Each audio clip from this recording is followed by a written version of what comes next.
On the occasion of a cessation of fire with leaders of North Vietnam, Henry Kissinger decided to remove American armed forces from South Vietnam on January 27, 1973. The deal also called for the liberation within 60 days of North Vietnam and its allies of almost 600 American war captives, also known as POWs. Operation Homecoming was known as the return of 591 American prisoners of war.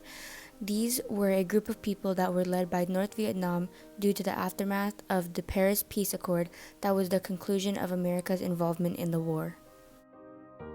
Liberation of U.S. POWs in Hanoi starts with the peace resolution in Paris. U.S. POWs returned after 142 of 591 U.S. inmates were freed from the Gia Lam airport of Hanoi in North Vietnam. The first 20 POWs landed at the Travis Air Force Base in California in February, part of what was dubbed Operation Homecoming.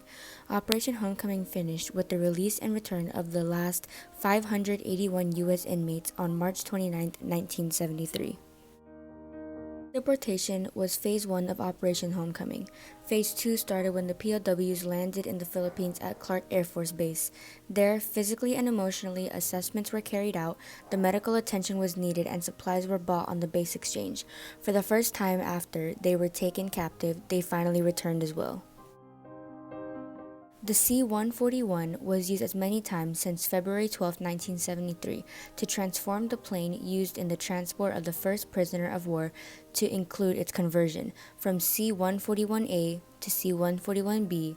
The C-141A was transportable to a C-141A. The aircraft meanwhile was held as a memorial to the POWs and MIAs of the Vietnam War and is now stored at the United States Air Force National Museum. At first, Operation Homecoming sparked a flood of pride which could never be seen during the Vietnam War. The POWs were warmly embraced as if they were to expiate the mutual American guilt that they neglected and opposed the majority of soldiers who fought and now returned to the country in the fighting. Operation Homecoming has done little overall to meet the need to close the war in Vietnam for the American public.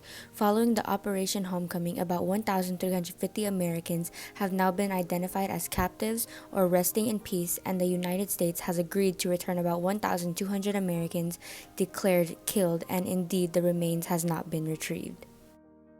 People were able to reconnect with their families and be able to regain what was originally lost when their family members had to leave.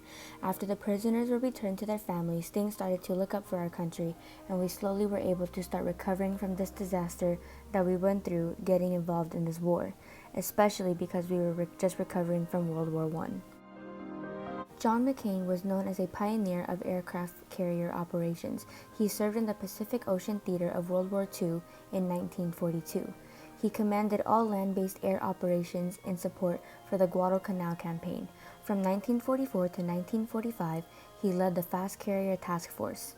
He was also known for being the father to one of our past senators, John McCain Jr. He was born in Salinas, California in 1937. He's the descendant of Mexican immigrants. He received an academic bursary from Santa Clara University. In 1960, he was chosen for pilot training and entered the U.S. Navy. Alvarez was brutally imprisoned for 8 years and 7 months by Northern Vietnam at the prison of Hoi Lo, known by fellow POWs as the Hanoi Hilton, where he was savagely beaten repeatedly. His former comrades especially appreciated Alvarez because he remained the only aviator political prisoner for about 1 year. One of the constant atrocities of World War II was the treatment of the Americans and alleged captives by the Japanese. Detained in violation of the Geneva Conventions, captives were frequently battered, malnourished, harassed, and forced into mines and military campaign factories. At the end of the Vietnam War, Americans were abandoned behind. 6 chairs and Washington officials were abandoned because they did not confess their complicit secrets. They were ignored as many Americans and the mainstream forcibly removed from all that recalled Vietnam.